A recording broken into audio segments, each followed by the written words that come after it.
سلام به شما و خوش اومدید به این کاوش. امروز میخوایم یه سفر عمیق داشته باشیم به یکی از مفاهیم کلیدی توی آموزه‌های مولانا جلال‌الدین رومی. یعنی پرهیز. شاید اولش که آدم میشنوه فکر کنی یه چیز محدود کننده است. ولی خب میخوایم ببینیم چطور همین مفهوم میتونه واقعاً یه دریچه باشه به سمت آزادی، به سمت شناخت بهتر خودمون. سلام عرض میکنم. بله دقیقاً همینطوره. منبعمونم برای این صحبت یک گزیده‌ای از یک سخنرانی آنلاینه که خب خیلی خوب نگاه مولانا به این کنار گذاشتن یا اجتناب کردن رو باز میکنه. اجتناب از چیزایی که انگار نمیدونم مثل غبار میشینن روی آینه دلمون و نمیذارن اون آرامش و حقیقت اصلی رو ببینیم. هدفمونم اینه که بفهمیم این پرهیز از نگاه مولانا یعنی چی دقیقاً و اینکه چطور میتونه تو زندگی روزمره شما کاربرد داشته باشه. آماده این که با هم بازش کنیم؟ دقیقاً. نکتهش همینه که ما معمولاً یعنی فرهنگ غالب ما رو هل میده به سمت به دست آوردن. هی بیشتر بخوا، بیشتر به دست بیار، موفقیت بیشتر، نمیدونم دارایی بیشتر. آها. ولی مولانا انگار یه مسیر برعکس رو نشون میده. یه مسیر شاید رادیکالتر. میگه برای رسیدن به اصل باید از این اضافات، از این موانع درونی پرهیز کنی. و این فقط یه دستور اخلاقی خشک و خالی نیست، یه استراتژیه. یه استراتژی هوشمندانه است برای اینکه آگاهیمون رو پاکسازی کنیم، برسیم به اون گوهر وجودمون.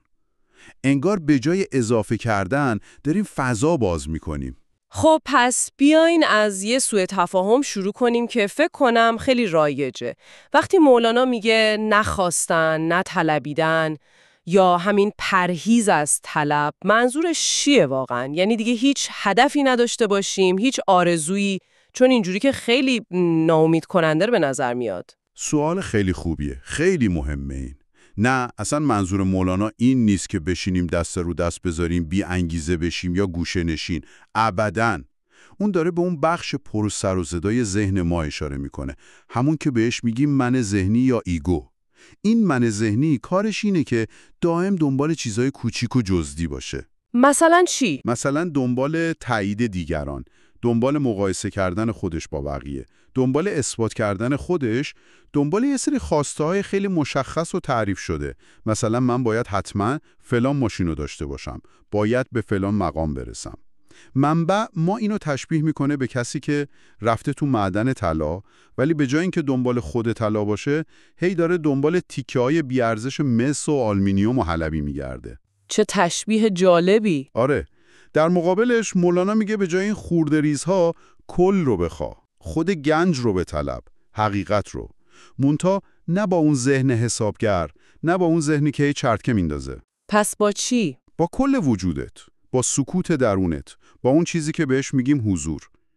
وقتی از این جایگاه زندگی کنی، یعنی از اون اتصال عمیق‌تر به وجودت، یه اتفاق جالب میفته. نیازهای واقعیت، حتی چیزایی که اصلا فکرش هم نمی‌کردی، انگار خود به خود بدون اینکه تو هی بخوای و تقلا کنی برآورده میشن. مثل اینکه وقتی به اقیانوس وصل شدی دیگه نگران چند قطره آب نیستی. پس این نخواستن در واقع نخواستن چیزهای کوچیکه برای خواستن یه چیز خیلی بزرگتر. درسته؟ دقیقاً همینه. و همینجاست که به نظر میرسه اون مفهوم کلیدی پرهیز میاد وسط. متن منبع یه نکته خیلی جالب میگه به جای اینکه هی دنبال کلید بگردیم، درهای بهشت رو باز کنیم، تمرکزمون رو بذاریم روی بستن درهای جهنم درونمون. و این بستن درها همون پرهیزه. این نگاه خیلی فرق داره با اینکه فعالانه دنبال یه چیز مثبت بگردیم. دقیقاً. این یه چرخش کامل توی دیدگاهه. خیلی از ما فکر میکنیم برای رسیدن به حال خوب، به معنویت، باید یه عالمه کار انجام بدیم. نمیدونم مدیتیشن های خاص، خوندن کتابای سخت، انجام مراسم خاص. اما مولانا خیلی شبیه به کاری که ابن سینا تو طب سنتی میکرد، اولویت رو میده به پرهیز. ابن سینا هم قبل از اینکه کلی دارو بده، اول میگفت از فلان غذا پرهیز کن، فلان عادت رو بذار کنار، چون میدونست ریشه خیلی از بیماری‌ها همونجاست. آها. مولانا هم همینو تو بعد روانی و روحی میگه. اون بیت معروفش که تو منبعم هست دیگه همه چی رو میگه. احتما بر دواها سرور است، زان که خاریدن فزونی گر است. احتما یعنی همون پرهیز دیگه. آره، احتما همون پرهیزه. میگه پرهیز کردن از خیلی از دواها و روش‌های درمانی، حالا چه جسمی چه معنوی، بهتر و بالاتره. چرا؟ زان که خاریدن فزونی گر است. یعنی خیلی وقتا تلاش ما برای حل مشکل مثل خاروندن یه زخمه، فقط بدترش میکنه. درسته. اما پرهیز جلوی همون چیزی که زخم رو ایجاد کرده میگیره. بعدم با تأکید میگه احتما اصل دوا آمد یقین، احتما کن قوت جانت ببین. یعنی شک نکن که اصل درمان همینه. پرهیز کن تا ببینی چه قدرتی تو جانت هست. این مقایسه با ابن سینا و اینکه پرهیز اصل دواست واقعا نشون میده چقدر مهمه. ولی بعدش منبع یه چیز عجیب‌تر میگه که منو یکم گیج کرد.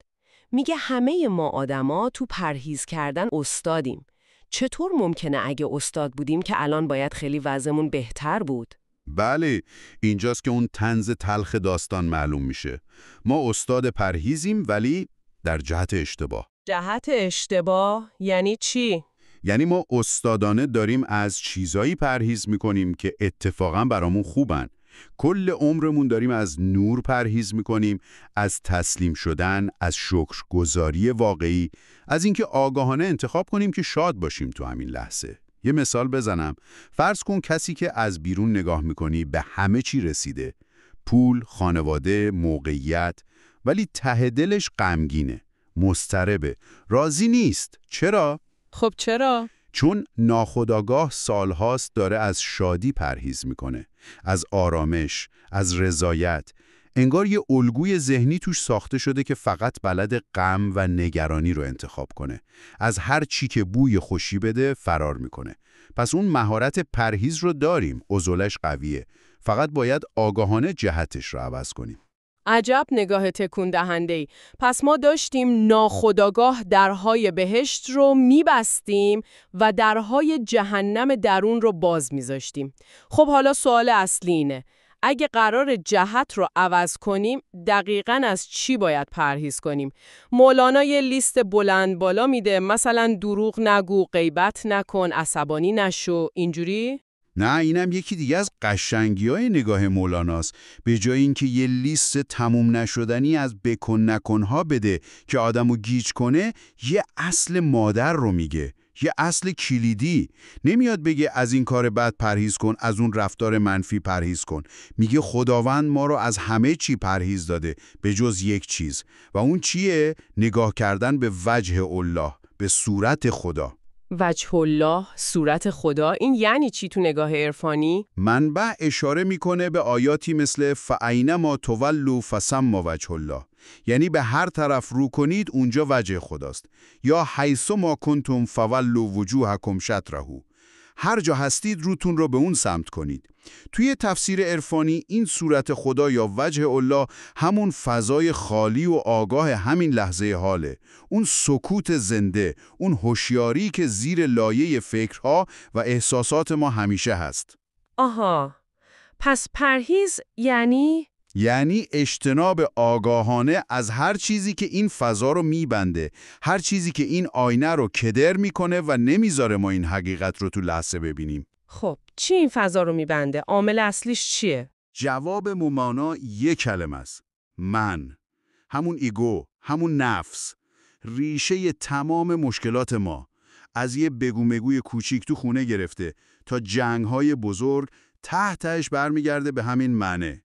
من چی میخوام؟ حق با منه، نظر من مهمه، چرا به من توجه نکردن؟ مشکل من چیه؟ همش حول این من خیالی میچرخه. پس پرهیز اصلی، پرهیز از یکی شدن با این من و داستاناشه. پس به جای یه لیست طولانی از نبایدها، یه نباید اصلی داریم. نباید بذاریم من ذهنی افسار رو دست بگیره و فضا رو ببنده. این خیلی کاربردی تره انگار. ولی خب راهکار عملیش چیه؟ چطوری میشه از این من پرهیز کرد؟ چیزی که انقدر بهش چسبیدیم. راهکار عملیش اینه که یه سبک زندگی جدید رو انتخاب کنیم. نه یه کار مقطعی. یه تغییر جهت دائمی. این سبک زندگی 2 بخش اصلی داره. اول، ساکن شدن آگاهانه تو لحظه حال. یعنی تمرین کنیم توجهمون رو تا جایی که میشه از فکر گذشته و آینده بیاریم به همین الان. خب دومیش؟ دوم، تبدیل بشیم به ناظر یا شاهد بی‌طرف افکار، احساسات و واکنش‌های همین من ذهنی. یعنی چی شاهد باشیم؟ یعنی به جای این که با هر فکر و احساسی که میاد بالا یکی بشیم و درگیرش بشیم، مثلا عصبانی بشیم و شروع کنیم داد و بیداد، یا غمگین بشیم و فرو بریم تو فکرای منفی، یاد بگیریم یه قدم بریم عقب، فقط ببینیمشون بدون قضاوت، نه بهشون بچسبیم نه ازشون فرار کنیم. مثل اینکه داری با آبرای توی آسمون نگاه میکنی، میان و میرن. این مشاهده‌گری فضا ایجاب میکنه، یه فاصله بین مای واقعی، اون شاهد ساکت، و اون من ذهنی، یعنی فکرها و احساسات گذرا. جالبه. پس این فضا که باز میشه؟ دقیقاً. وقتی این فضا باز میشه، ما عملاً داریم به صورت خدا نگاه میکنیم. داریم تو اون گشودگی لحظه حال قرار میگیریم. برعکسش هر کار دیگه‌ای که از من ذهنی و انگیزه‌هاش، ترس، خشم، نیاز به تایید، مقایسه بیاد، مثل دویدن رو تردمیله. کلی انرژی میگیره ولی به جایی نمیرسونه و تهش هم طبق گفته منبع معمولاً پشیمانیه. منبع حتی میگه اگه به گذشته نگاه کنیم و ببینیم چقدر از کارهایی که از روی منیت کردیم بیفایده یا حتی خرابکارانه بوده، خودش یه تلنگر خوبه که این راه جدید مشاهده‌گری رو انتخاب کنیم. این ایده مشاهده‌گری و فضا ایجاد کردن خیلی مهمه انگار. پس با این کار از من پرهیز میکنیم و به صورت خدا نگاه میکنیم. نتیجهش چیه؟ چی گیره اون میاد از این پرهیز؟ اینجا میرسیم به اون وعده بزرگه، وعده الهی که تو منبع هم اومده. مضمونش اینه: وقتی از بودن با من، از حضور من، از این فضای باز لذت بردین، اون موقع منم تمام خواسته های واقعی و آرزوهای عمیقتون رو بهتون میدم. لذت بردن از حضور، نه از رسیدن به یه چیز خاص. دقیقاً، لذت بردن از خود حضور.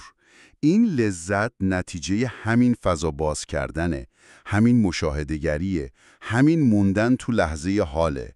این تنها چیزیه که اون تشنگی عمیق روح ما رو سیراب میکنه. نه پول بیشتر، نه مقام بالاتر، نه محبوبیت بیشتر. اینا مثل آب شور دریا میمونن، تشنه ترمون میکنن. اون چیزی که سیراب میکنه همون می و شکر معنویه که مولانا همش ازش حرف میزنه.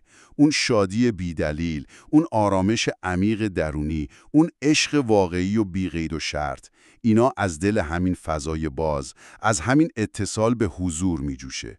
وقتی این چشمه درونت بجوشه، نیازهای بیرونی یا برآورده میشن یا دیگه اصلا مهم نیستن برات. چه وعده بزرگی، رسیدن به خواسته های واقعی از طریق لذت بردن از حضور.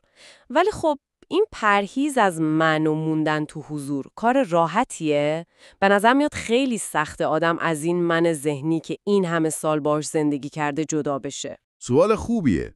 ببینید، پرهیز آگاهانه یعنی پرهیزی که تو نور انجام میشه، نه اون پرهیز ناخودآگاه و مخرب تو تاریکی. یه چیز دیگه هم لازم داره: بینایی، یا همون آگاهی روشن. بدون این بینایی ما مثل آدم کور میمونیم تو دنیای درونمون. هی پامون میره رو نجاسات ذهنی و احساسی، رو قضاوت‌های عجولانه، رو کینه‌ها، رو فکرای آسیب زننده به خودمون و بقیه. نجاسات ذهنی. آره دیگه، کار من ذهنی ذاتاً قضاوت کردنه. کارش اینه که مدام همه چی رو برچسب بزنه. این خوبه، اون بده، این درسته، اون غلطه، این دوست داشتنیه، اون یکی نیست. این نگاه دوتایی، این نگاه قضاوتگر، مثل یه عینک تیره است. نمیذاره صورت خدا رو که نور محضه و بالاتر از این خوب و بداست ببینی. اما وقتی تمرین مشاهده‌گری می‌کنیم، یعنی فقط شاهدیم، این نگاه قضاوتگر یواش یواش ضعیف میشه. یاد میگیریم چیزا رو همون جوری که هستن ببینیم، بدون اینکه سری بهشون برچسب بزنیم. این همون به دست آوردن بینایی درونیه. پس آسون نیست، قبول، ولی شدنیه. نیاز به تمرین داره، ممارست آگاهانه. پس مشاهده‌گری میشه ابزار ما برای اینکه این بینایی رو به دست بیاریم و بتونیم آگاهانه پرهیز کنیم. توی منبع به یه رباعی خیلی قشنگ از مولانا هم اشاره شده بود که انگار کل این بحث رو جمع میکنه. میشه اون رو یکم باز کنیم؟ این سینه پرمشغله از مکتب اوست و امروز که بیمار شدم از تب اوست، پرهیز کنم ز هر چه فرمود طبیب، جز از می و شکری که آن از لب او. بله، این ربایی فوق‌العاده است. مثل یه نقشه راه کوچیک میمونه. بیت به بیت اگه بریم جلو.